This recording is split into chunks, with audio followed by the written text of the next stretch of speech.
बहुत समय पहले की बात है। पुराने चाइना के नॉर्थ प्रोविंस में 3 मॉन्क रहते थे। उनका नाम किसी को नहीं पता है, क्योंकि उन्होंने कभी अपने बारे में कुछ बताया ही नहीं। उन्होंने कभी किसी बात का जवाब नहीं दिया। चीन में बस उन्हें 3 हंसते हुए भिक्षुओं के नाम से जाना जाता था।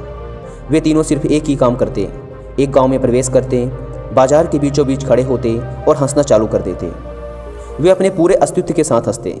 अचानक लोगों का ध्यान उनकी तरफ खींचा चला आता और धीरे धीरे उनके चारों तरफ एक बड़ी भीड़ इकट्ठा हो जाती।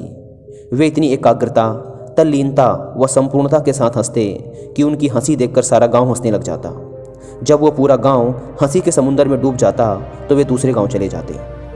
वे ना तो कुछ बोलते थे, ना ही कुछ उपदेश देते और ना ही कुछ शिक्षा। वे जहाँ भी जाते अपनी हंसी से ऐसा माहौल बना देते कि लोग अपने सारे दुख दर्द भूलकर बस हंसने लग जाते। धीरे धीरे चाइना के लोग उन्हें बहुत प्यार करने लगे और वो पूरे चाइना में फेमस होते गए 3 लाफिंग मॉन्क के नाम से। चाइना के लोग उन्हें बहुत प्यार करते, उनका सम्मान करते।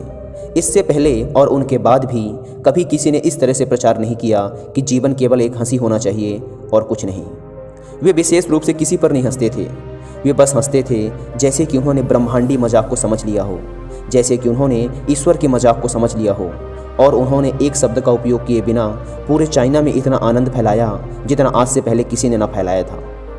लोग उनका नाम पूछते लेकिन वे बस हंसते, तो यह उनका नाम बन गया 3 हंसते हुए भिक्षु, 3 लाफिंग मॉन्क्स। पूरे चाइना में घूम घूम कर लोगों को हंसाते हुए समय के साथ वे तीनों बूढ़े हो गए और एक रात जब वे एक गांव में ठहरे हुए थे, उन तीनों में से एक भिक्षु की मौत हो गई। पूरा गांव स्तब्ध रह गया। पूरा गांव बहुत ज़्यादा उम्मीद कर रहा था, क्योंकि उन्हें लगता था कि जब उनमें से एक की मृत्यु हो गई होगी तो बाकी जो 2 जरूर रोएंगे। यह देखने लायक होगा, क्योंकि किसी ने भी कभी इन लोगों को रोते हुए नहीं देखा था।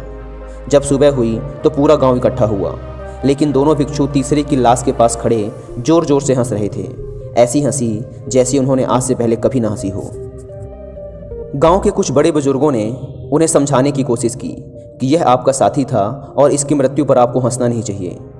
तब उस दिन पहली बार उन भिक्षुओं ने लोगों से बात की और कहा, हम हंस रहे हैं क्योंकि यह आदमी जीत गया है। हम हमेशा सोचते थे कि पहले कौन मरेगा, लेकिन इस आदमी ने पहले मरकर हमें हरा दिया। हम अपनी हार व इसकी जीत पर हंस रहे हैं। इसके अलावा यह कई वर्षों तक हमारे साथ रहा। हम एक साथ हंसे, हमने एक दूसरे की मौजूदगी, उपस्थिति का आनंद लिया। उसे अंतिम विदा देने का इससे बेहतर तरीका और क्या हो सकता है। हम केवल हंस सकते हैं। लेकिन पूरा गांव उदास था। जब मृत भिक्षु के शरीर को अंतिम संस्कार के लिए चिता पर लिटाया गया तो सारे गांव वालों को एहसास हुआ कि शेष 2 भिक्षु केवल मजाक नहीं कर रहे थे, वह तीसरा जो मृत था वह भी हंस रहा था। चीन में यह प्रथा थी कि जब एक इंसान की मृत्यु हो जाती थी तो उसके पुराने कपड़े उतारकर उसे नहला धुलाकर उसे नए कपड़े पहना दिए जाते थे। लेकिन मरने से पहले उस भिक्षु ने अपने साथियों से अपने कपड़े ना बदलने के लिए कहा था। तीसरे भिक्षु ने कहा था, मुझे स्नान मत करवाना, क्योंकि मैं कभी अशुद्ध हुआ ही नहीं।